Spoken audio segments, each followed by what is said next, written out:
Mesdames et messieurs, bonsoir et bienvenue dans ce journal. La communauté chrétienne du Mali est en fête. Chez les chrétiens, Pâques est destin. Pâques plonge dans le souvenir de la résurrection de Jésus. L'événement a été marqué par une veillée pascale. C'était hier soir à l'école de la cathédrale. Une messe célébrée par Monseigneur Jean Zerbo, archevêque de Bamako. Compte rendu, Isaac Tchenou. Jésus ressuscité, c'est l'élément central de cette fête de Pâques qui est aussi la victoire de Jésus sur la mort. Ce passage de la mort à la vie au cours de la veillée pascale est pour le chrétien le fondement de la foi. Les chrétiens catholiques du Mali ne sont pas restés à marge de cet événement joyeux de réconciliation et de louange.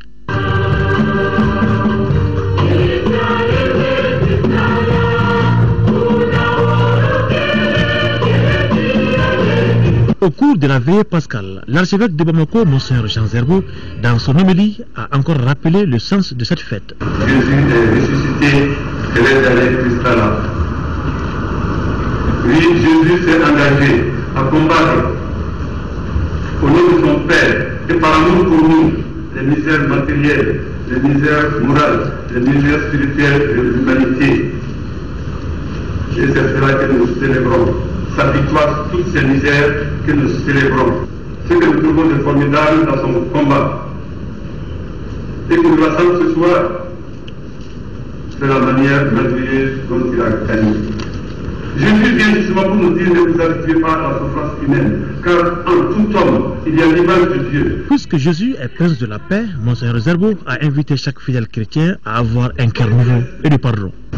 Si nous voulons la paix dans nos familles, si nous voulons la paix entre nos amis, si nous voulons la paix que nous recherchons dans cette situation dramatique depuis le monde entier, nous pensons à tous ces pays où non seulement il y a des catastrophes naturelles, mais il y a des conflits. Notre pays, bien sûr, le République centrafrique, bien sûr, la Turquie, bien sûr, et je ne sais pas encore. Oui, tous ces lieux, Jésus passe en pèlerin. Il veut donner à chacun un cœur nouveau. Oui, ce cœur nouveau, nous l'aurons dans la mesure où nous laissons Jésus nous entraîner sur le terrain de la vérité. Cette vérité, chaque fois que nous nous levons devant Dieu, vous savez comment la proclamons? Je confesse à Dieu. Je confesse à vous, mes chers. C'est quelque chose de merveilleux. C'est le secret que l'Église nous donne pour à chaque instant nous remettre en cause en profondeur des grâces. Nous nous habituons même aux choses les plus sacrées. Nous les têtes s'intéresser. À force d'être en contact avec le sacré, on finit par en prendre la valeur. Pendant cette célébration, 23 catéchumènes ont reçu le baptême, signe de vie nouvelle. Le ministre du culte et des affaires religieuses présent à cette célébration a exhorté la famille chrétienne à prier pour une paix définitive au Mali. Faisons en sorte que nous prions pour la paix dans ce pays, que nous prions pour l'unité de la nation malienne, que nous prions pour que jamais au Mali nous n'ayons de mains amputées, de femmes violées, d'hommes et de femmes flagellés, pour qu'ensemble le Mali aille à la paix, et cela en priant pour que Jésus soit avec nous. Cette fête de la victoire de Jésus sur la misère a été aussi marquée par la célébration de l'Eucharistie. L'église évangélique de Missabougou, en commune 6 du district de Bamako, a fêté Pâques. Les fidèles ont imploré le Seigneur Jésus ressuscité pour une réconciliation définitive des cœurs et des esprits de tous les Maliens. Fademba Keïta était présent.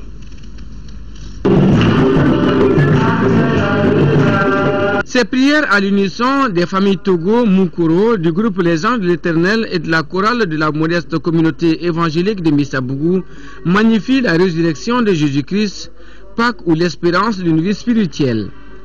Au Mali, cette année, la plus solennelle des fêtes célébrée chez les chrétiens en mémoire du Sauveur ressuscité est placée sous le signe de la réconciliation nationale. Nous avons placé les festivités de Pâques 2014 sous le signe de la réconciliation.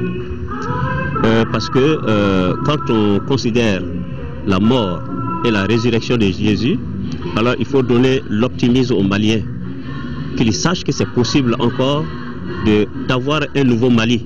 Le ministre de tutelle, qui a pris part à la célébration du culte dans la grande église en chantier, se réjouit du dévouement de toutes les confessions religieuses en général pour la cause nationale et de celui des chrétiens en particulier. Pierre a eu à poser comme question à Jésus dans Matthieu, quand il lui a demandé: Jésus, combien de fois dois-je pardonner mon frère lorsqu'il me fait du mal? Alors le Christ lui répond: la loi vous parle de 7 fois, mais je vous demanderai 77 fois. Alors, pour vous dire que donc la paix, c'est d'abord le pardon du cœur, et ce pardon qui doit être renouvelé constamment, 77 fois, mais pour le spirituel, c'est plus que 77 fois. La mort et la résurrection de Jésus, célébrée par les chrétiens, tournent autour des années 30. Condamné à mourir un vendredi, enterré, il est ressuscité d'entre les morts le 3e jour. La Pâque est donc la renaissance du peuple d'Israël, la célébration de la libération du peuple hébreu. La résurrection de Jésus symbolise le triomphe de la liberté sur l'esclavage. Elle symbolise également un Mali réconcilié, unifié. Autre lieu de célébration de Pâques, l'église évangélique protestante de Bamako-Koura. Les fidèles ont mis l'accent sur l'importance de Pâques, la paix et la réconciliation dans notre pays. Rachel Tessougué était présente.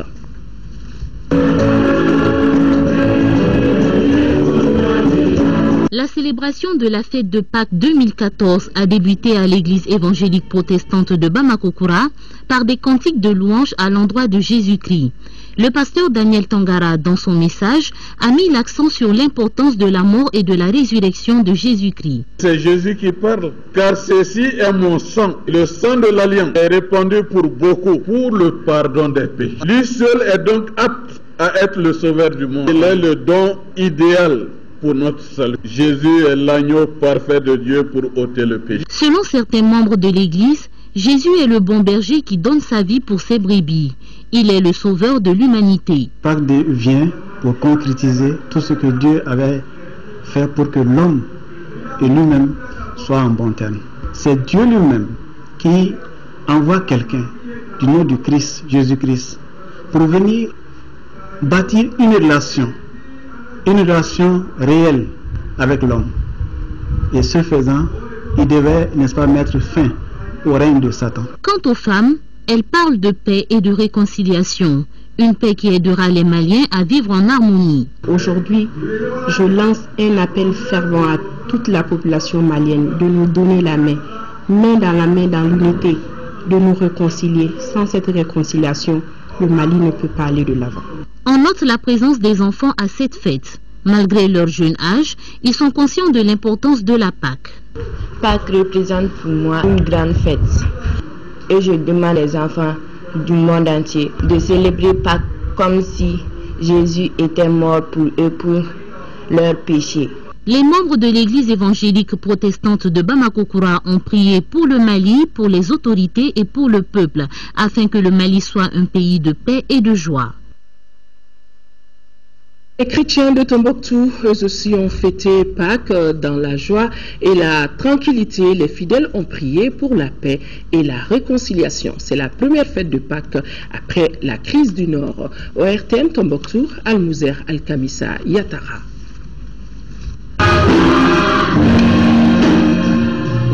C'est dans la paix et la tranquillité que les fidèles chrétiens de la ville de Tombouctou ont célébré la fête de la Pâque. Une fête qui a tout son sens pour la communauté chrétienne. Pâques, pour nous, symbolise tout simplement la victoire de Christ sur la mort. Donc c'est ça que nous célébrons.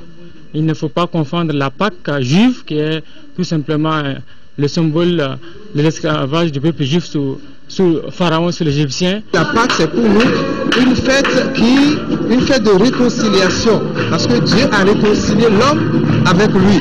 Il a réconcilié les juifs et les païens, et entre nous, il nous a vraiment réconciliés. Les fidèles ont prié pour la paix et la réconciliation au Mali.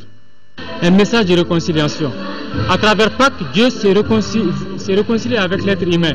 Et puisque Dieu veut que nous sommes réconciliés avec lui, cela veut dire aussi que nous devons aussi nous réconcilier avec le prochain. Christ, la Bible dit qu'il est le prince de paix. Et quand nous célébrons la fête de la Pâque en cette période où le Mali vient de sortir d'un moment difficile, alors nous lançons à chacun de se réconcilier les uns avec les autres, comme Christ même est venu nous réconcilier avec Dieu. Alors soyons réconciliés entre nous et que nous vivions dans la paix. Joyeuse fête de Pâques à tous et à toutes. Et demain, nous osons espérer pouvoir savourer des œufs de Pâques.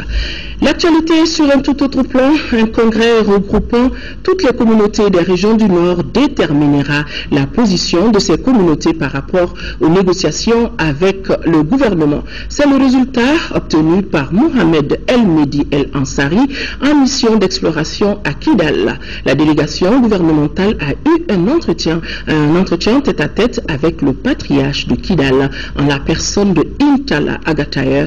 Le point avec nos envoyés spéciaux Alousseni Touré et Gaoussou Touré. C'est une mission de facilitation qu'a conduit Mohamed El Mehdi El Ansari, patriarche de la communauté de Kalt Antessar. Après 2 heures d'entretien en tête-à-tête avec Intala Agataher, un de ses anciens compagnons de route, il ressort que la communauté de l'Adrar des Iforas est ouverte à la négociation. Toutefois, les chefs traditionnels voudraient qu'un congrès qui sera organisé dans les prochains jours et regroupant toutes les communautés du Nord puisse en décider. Franchement, je me dis qu'ils étaient déjà prêts, mais d'attendre un peu à ce qu'il y ait un congrès qui est prévu. Après ce congrès, ils vont rencontrer les autorités maliennes pour dire exactement ce qu'ils pensent du problème. Le congrès aura lieu à Kidal ici, mais pour le moment, ils n'ont pas précisé la date. Et dès que la date sera fixée, ils vont informer Bamako. Bamako enverra quelqu'un. Il dit qu'il est très content de l'arrivée de son frère Mohamed El Mehdi, que le président a envoyé. Il remercie beaucoup son excellence, Ibrahim Boubacar Keïta, d'avoir envoyé son frère et ami Mohamed El Mehdi, et qu'eux, ils sont pour la paix. D'où la satisfaction des émissaires du jour, qui n'entendaient pas moins de cette entrevue. Il y a un professeur Tamachek qui dit ce qui est gâté, c'est ce qui peut être arrangé. Mais quant à lui, actuellement, ils ont déjà décidé dans une réunion passée qu'il faut qu'il y ait un congrès à Kidal qui va regrouper toutes les communautés du Nord, Tamashek, Blancs et Noirs, Peul, Soirail, toutes les communautés des deux rives du fleuve. Et à cette occasion, ils n'ont pas fixé encore la date, mais elle ne tardera pas.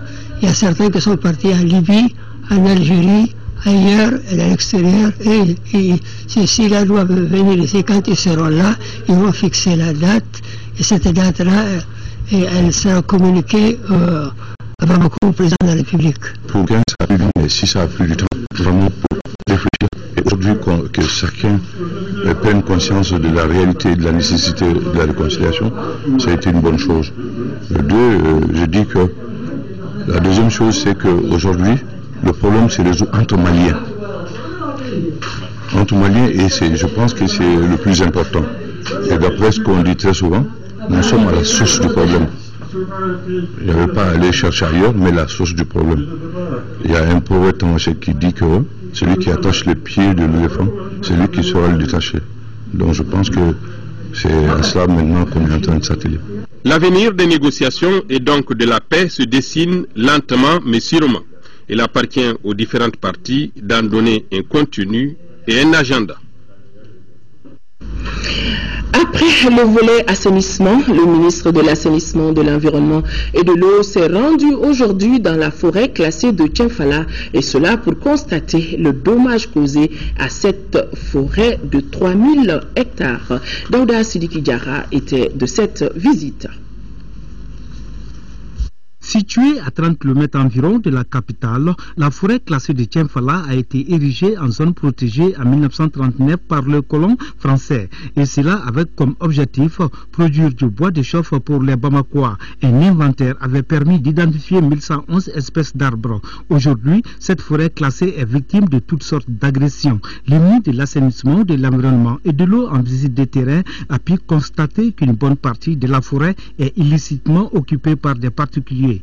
Nous avions pu constater des violations des principes, des violations de la loi, des gens qui s'installent au mépris même de la loi, dans une forêt classée, construisant des bâtiments en dur, climatisés, sans aucun respect d'aucune norme, sans référence à la loi. Voilà pourquoi je parle de mépris. Il y a aussi ceux qui s'installent en marge même de la loi, parce qu'ils ne veulent même pas entendre ces rappels, les rappels qui viennent des agents de l'État. Des installations d'opérateurs de téléphonie mobile occupent une partie de la forêt. Il faudrait très rapidement corriger. C'est pour ça que dans les jours à venir, nous allons saisir le ministre de la Justice. On va également développer des interactions positives avec au moins 7 départements ministériels. Comme si cela ne suffisait pas, certaines entreprises de la place ont transformé une partie de la forêt en dépôt d'ordures. Des actions sont en cours pour restaurer cette forêt qui couvre 3000 hectares. Le ministre a visité la parcelle agroforestière dont les arbres sont plantés et entretenus par les villageois. L'une des attractions de la visite, c'est la parcelle qu'un particulier entretient volontairement. Selon le propriétaire, on y trouve ici des antilopes, des lièvres et des rats. L'école fondamentale de Ferré-Koroba vient de réaliser sa phase d'extension avec 3 nouvelles salles de classe. Les travaux ont été financés à hauteur de 25 millions de francs CFA par la mairie et son partenaire, l'ONG Empower. Reportage Sokona à Kamisoko. Nous sommes à Ferré-Koroba, localité située dans la commune rurale de Wélé-Sébougou. Ici, le ministre de l'Éducation nationale, Mme Tokola Jacqueline Nana, était venu inaugurer les 3 salles de classe financées à hauteur de 25 millions de francs CFA. Ce joyau est le fruit d'un partenariat dynamique entre la mairie de Wélé-Sébougou et l'ONG américaine Empower. C'est notre 19e école sur le territoire malien. Et ces écoles, aujourd'hui, notamment à Ferré-Koroba, est un partenariat où la mairie de Wélé-Sébougou a payé 4 500 000 et la fondation Empower Mali a payé 20 500 000 francs CFA. Pourquoi la mairie a payé la quote-part du village? Parce que Ferré-Koroba s'est distingué comme un village citoyen. Ils ont payé entièrement toutes leurs taxes, tous les impôts et même les arriérés. L'école a été créée en 1976 avec 3 classes et depuis elle n'a pas bougé. L'inauguration de ces 3 salles de classe aujourd'hui est indéniablement un maillon supplémentaire de la chaîne de partenariat et de solidarité déjà existante entre Empower Mali que vous présidez et les autorités maliennes. Chère population de Ferré-Koroba, aujourd'hui plus qu'hier, et demain encore plus qu'aujourd'hui, vous trouverez auprès de mon département une oreille attentive pour faire de l'école de Ferré-Koroba une école ambitieuse. Le ministre a ensuite demandé aux responsables administratifs de cette école de veiller à la bonne tenue de ces nouvelles salles. La remise des fournitures scolaires, des lampes solaires et la prestation des artistes de la localité ont été les temps forts de cette cérémonie.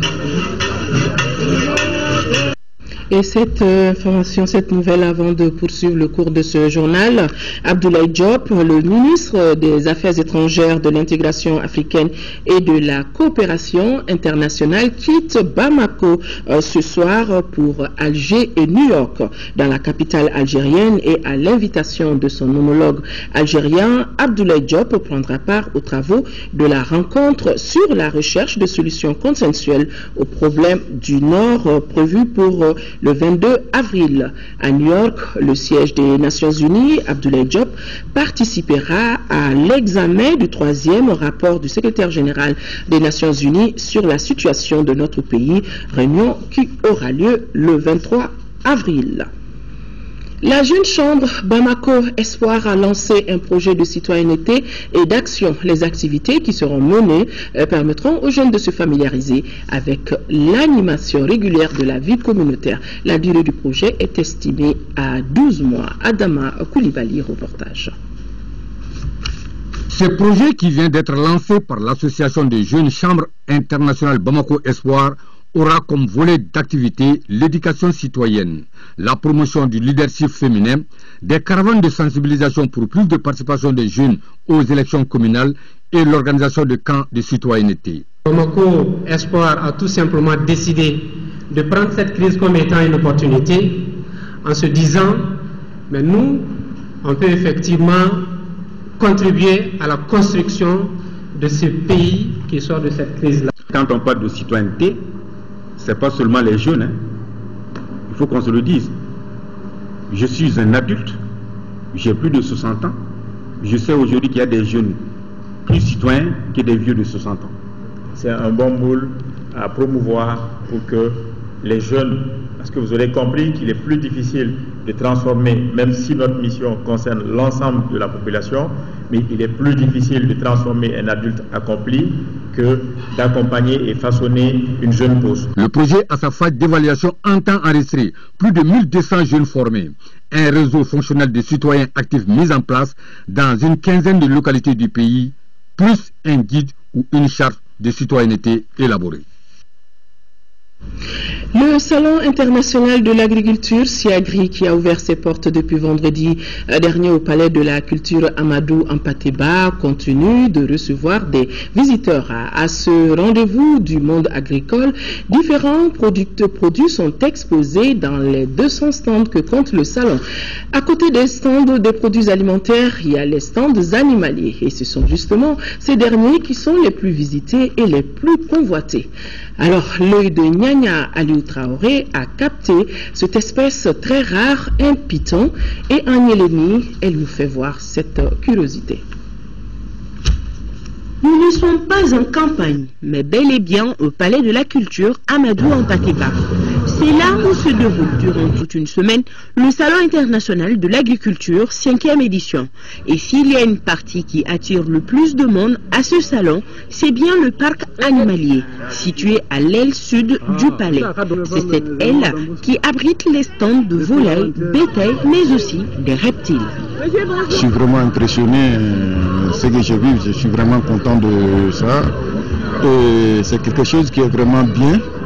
J'aimerais bien que ça continue. J'ai vu des variétés de moutons et des vaches qui sont très impressionnantes. Ça montre que l'État vraiment, le Mali dispose d'un potentiel à développer. J'ai visité l'endroit, oui. C'est une très bonne chose pour la promotion des produits. Le salon, là où je trouve les vaches, là, vraiment là-bas je suis content parce que je vois des gros bœufs. C'est les poissons et les chameaux qui m'ont impressionné. Différentes espèces de volailles sont en effet exposées au salon, chacune avec ses particularités. Les cailles là, c'est intéressant. Vous allez acheter ou bien vous allez faire la culture? Bon, ouais, on est en train d'y penser. C'est de la caille, ces œufs ont des vertus thérapeutiques.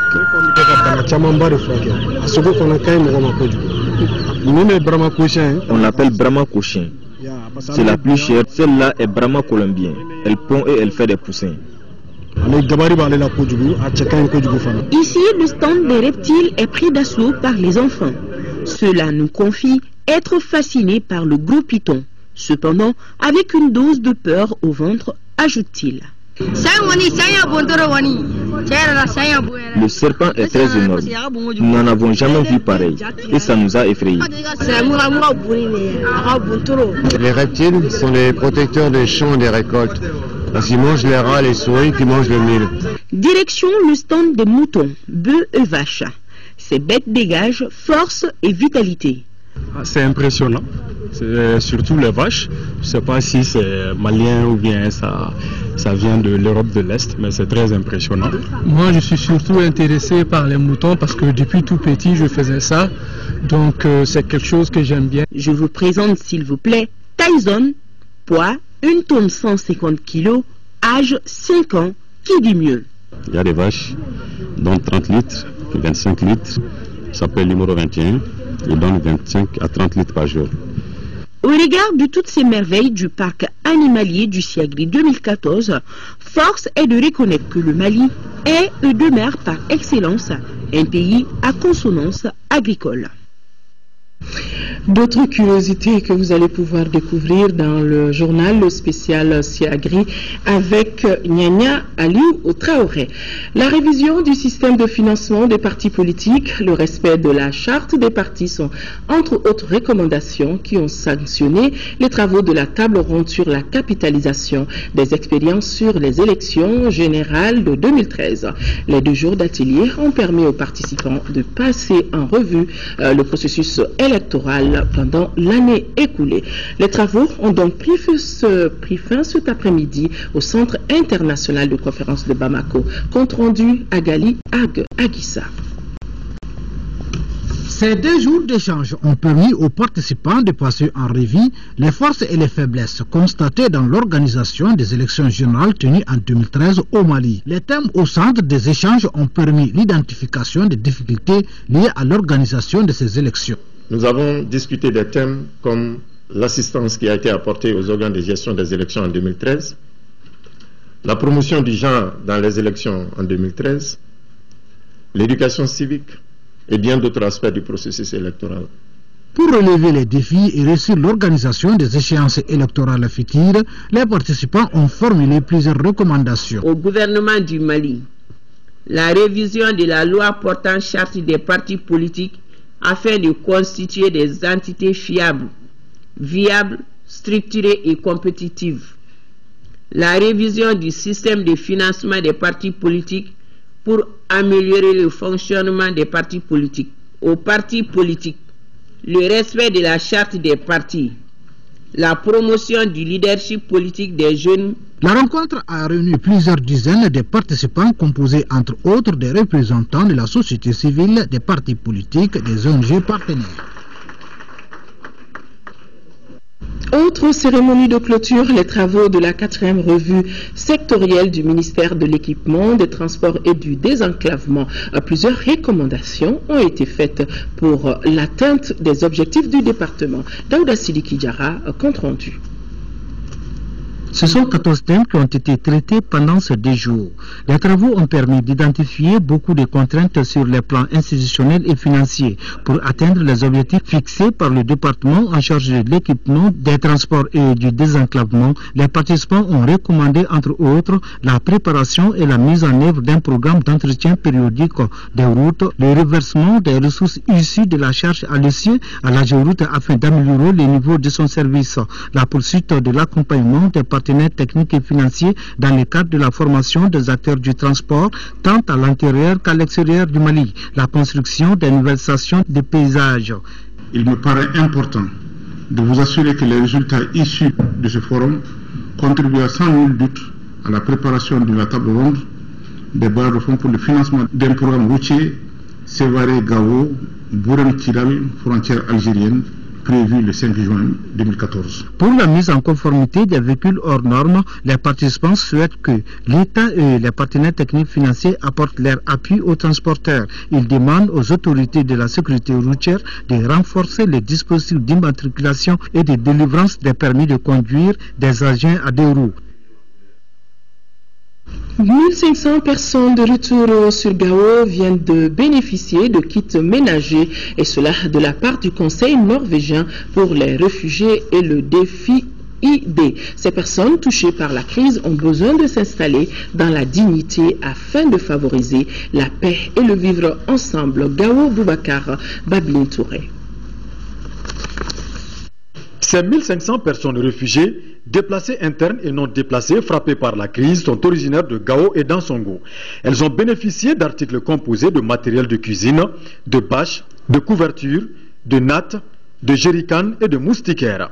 Cette opération vise à aider les personnes vulnérables recensées à s'installer en vue de consolider la paix et le vivre ensemble. La population de Gao a été frappée et très dure. Et si aujourd'hui NRC et ACR vient en leur aide, c'est tout à fait un atout. L'ONG le Conseil norvégien pour les réfugiés vient en appui pour assister ces populations en réhabilitant les maisons des plus vulnérables et en les assistant par les non-vivres que vous voyez. L'enveloppe de cette donation est estimée à plus de 79 millions de francs CFA sur le financement du HCR et du DFID avec une mise en œuvre du Conseil norvégien pour les réfugiés. La population de Gao a été meurtrie par la crise. Il est nécessaire donc qu'il y soit soutenu, appuyé dans certains de leurs besoins. C'est vrai qu'il faut sensibiliser les gens à retourner, mais s'ils le retournent, il faut leur donner de quoi s'installer. J'espère que ça doit entraîner les autres ONG aussi à se diriger dans le même sens, parce qu'il faut vraiment reconnaître que la population en a besoin. Cette cérémonie de distribution a regroupé, outre les bénéficiaires, les autorités politiques, administratives et les chefs coutumiers. À Sikasso, le ministre de l'Artisanat, Madame le ministre de l'Artisanat et du Tourisme, était à la rencontre des artisans du Kénédougou. L'objectif recherché, c'était d'échanger avec l'ensemble des acteurs des différents corps de métier sur l'adoption et la mise en œuvre des statuts et règlements du fonctionnement des villages artisanaux et des maisons des artisans du Mali. Sikasso, Daouda Djakité.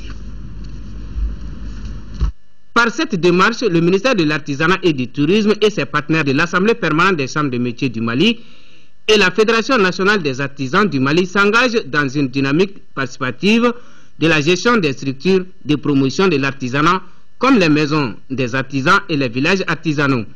Les grandes lignes de ces statuts et règlements, c'est la structuration de la gestion. Nous avons d'abord une assemblée générale qui décide qu'est-ce qu'on va faire au sein du village artisanal. Nous avons un comité de pilotage qui est chargé de l'orientation et d'assurer la veille de la mise en œuvre. Et nous avons un comité de gestion proprement dit responsable de la mise en œuvre de cette gestion-là et de la gestion de tous les équipements et du personnel. Les villages artisanaux et les maisons des artisans sont des établissements publics à caractère professionnel qui ont pour mission de promouvoir la production et la commercialisation des biens et services, d'où la nécessité d'informer l'ensemble des acteurs du secteur sur les modes de gestion et de fonctionnement. Donc l'objet de cette mission, effectivement, aujourd'hui à Sikasso, c'est de venir expliquer aux artisans que dit le statut, que dit le règlement intérieur, que dit le manuel de procédure administrative et financière. Ça sera constitué non seulement des artisans qui sont bénéficiaires de ces instruments-là aujourd'hui, et aussi de l'administration sur place.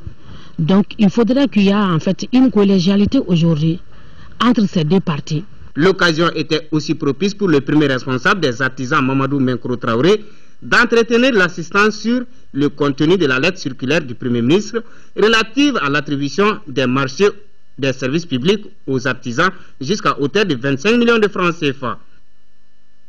Première édition du Salon du Livre se déroule dans la capitale des Balanzans. Le livre et culture de la paix, c'est le thème du salon et ce thème a été développé par un panel d'experts dont le chroniqueur et ancien ministre Gaussou Drabo. Reportage Kandesila. Livre et culture de la paix. Ce thème du Salon du Livre de Ségou a permis au panel d'experts de partager avec les amis du livre leurs réflexions sur la crise malienne et sur un Mali uni dans sa diversité culturelle. Composé de deux anciens ministres, Gaussou Drabo et Makam Moussa Sissoko, et d'un jeune écrivain, Mohamed Ousmane, les conférenciers ont démontré que le livre a fortement contribué à décrypter la crise depuis ses premières heures, mais demeure un créneau parmi tant d'autres qui concourent à l'éveil de conscience. Dans tout processus de paix, il y a la volonté d'abord de réconcilier les gens, de les aider à mieux comprendre ce qui s'est passé et de les réunir à nouveau pour des projets communs. Donc le livre également peut s'ajouter aux tentatives d'explication, aux tentatives de réconciliation. Dans un pays même comme le Mali où l'alphabétisation doit encore monter, malgré tout, comme je vous l'ai dit, il n'y a pas d'outils à négliger. Pour les conférenciers, la solution à la crise malienne et à la culture de la paix passe forcément par le dialogue communautaire. Les écrivains doivent prospecter davantage sur cet aspect pour recentrer les écrits. Les questions et contributions du public ont permis d'aborder des sujets relatifs à la valorisation de l'expression littéraire qui passe par l'accompagnement et le soutien des autorités aux écrivains. Notons que cette conférence est la première d'une série que le Salon a initiée pour cette édition. D'autres thèmes relatifs, entre autres, à l'écriture féminine et à l'expression des diversités dans la littérature malienne seront abordés. Nuit du balafon, les berges du fleuve Niger, côté Palais de la Culture, ont vibré hier soir au rythme du balafon. L'association des balafonistes du Mali a organisé cette nuit du balafon dans le cadre de la réconciliation au Mali. Pilotée par Mamadou Dambélé dit Dabara, plusieurs autres balafonistes étaient au rendez-vous.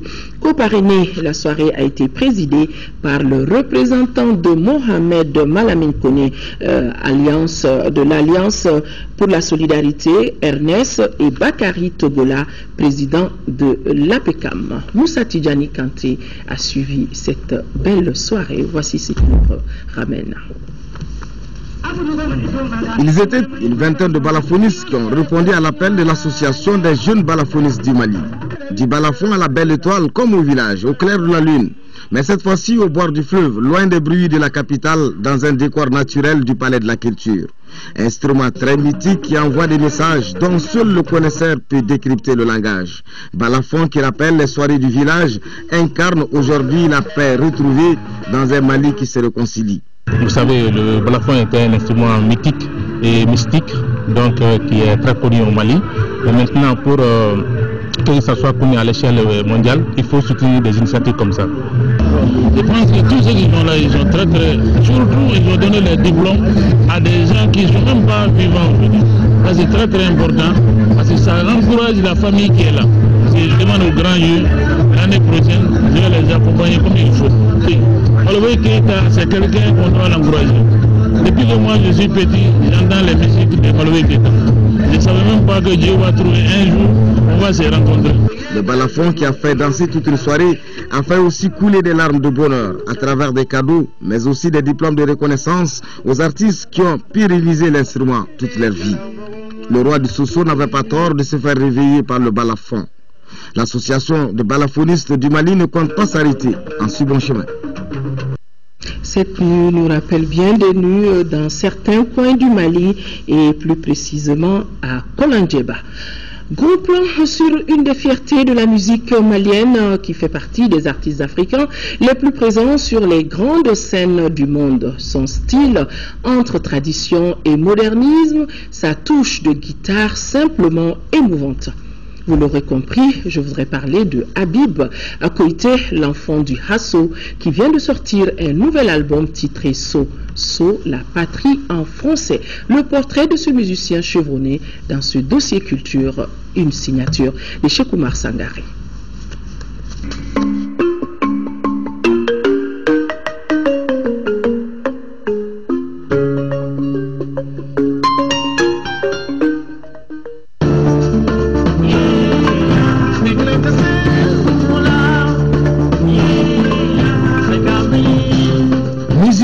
Persévérant, Habib Koité est une icône de la guitare classique et partisan de la world music.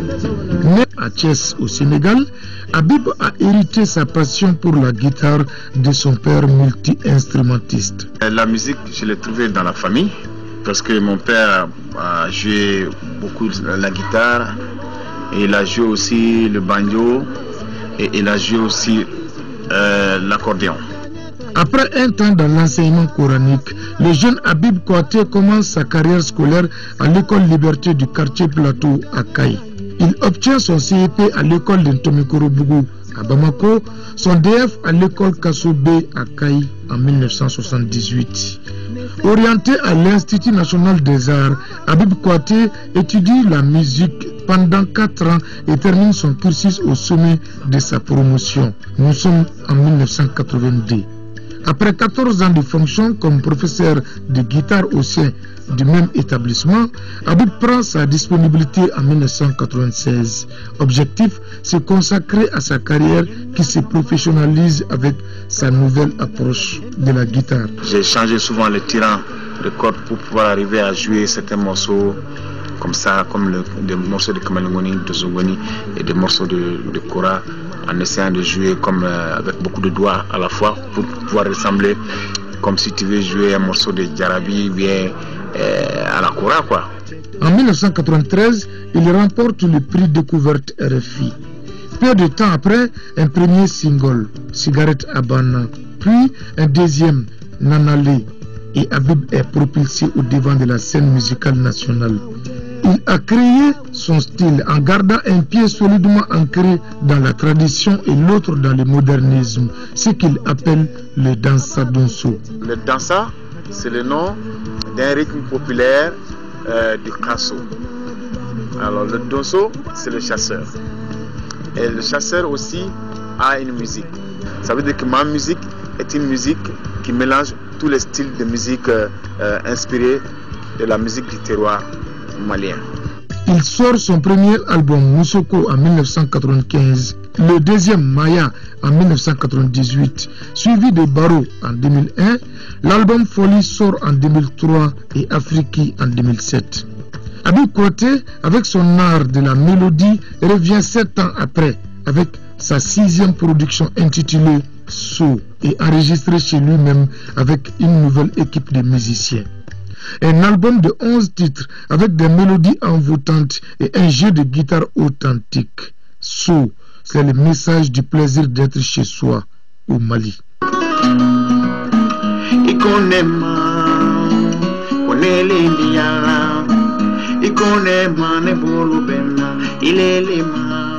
Comme c'est un album qui est sorti, que j'ai fait les morceaux en plein moment de crise ici au Mali, c'est pourquoi je l'ai appelé So, pour rendre hommage à ma patrie.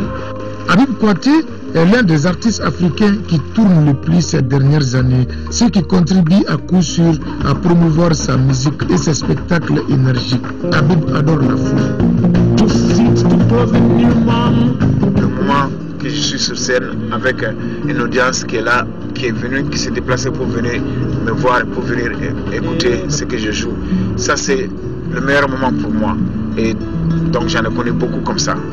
Après plus de 30 ans de carrière couronnée de succès, 6 albums et une approche inédite du jeu de guitare, l'enfant du Kasso est une figure emblématique de la musique africaine.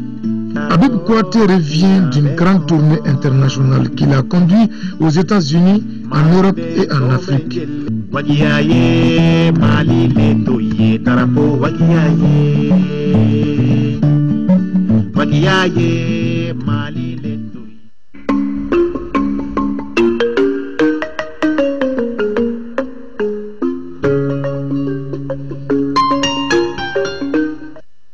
Décidément, beaucoup de souvenirs dans ce journal avec Habib Kouyaté qui nous rappelle un de ses titres, Habana, et surtout Sambara Boulama.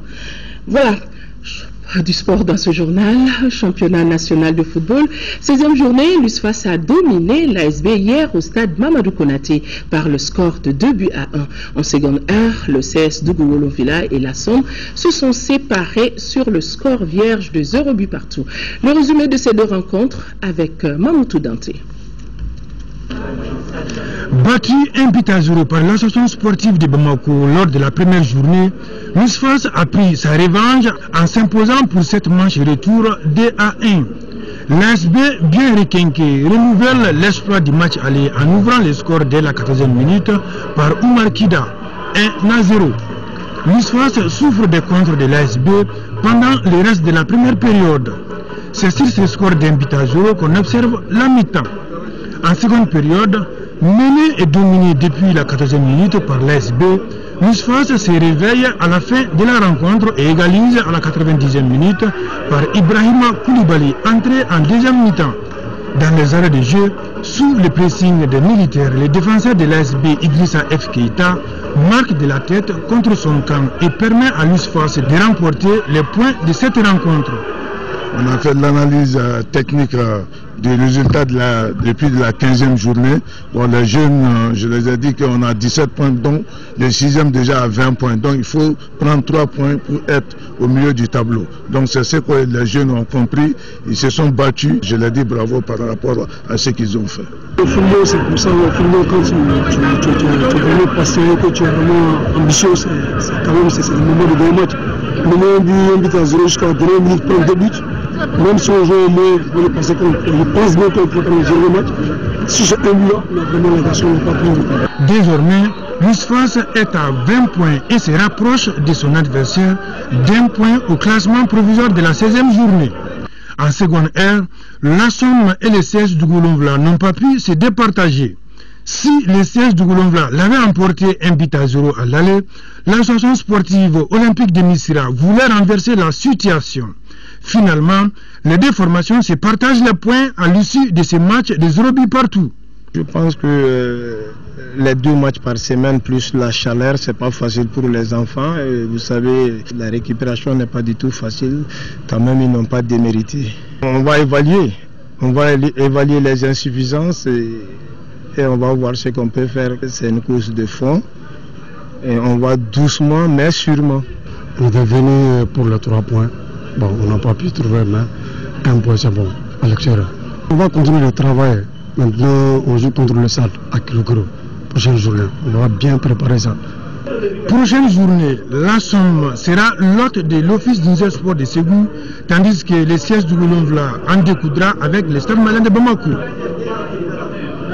Et la Coupe de la Confédération, tour de cadrage aller, l'AS Real vient de battre le Djoliba à ses 2-1. Les Scorpions gagnent et mettent la pression sur les Rouges dans l'optique du match retour programmé dimanche prochain. Retour sur ce match aller très disputé entre l'AS Real et le Djoliba avec Siragatou Sissé. Ambiance de feu au stade Moribo Keita pour ce match AS Real Djoliba Assi, comptant pour le tour de cadrage aller Coupe de la Confédération.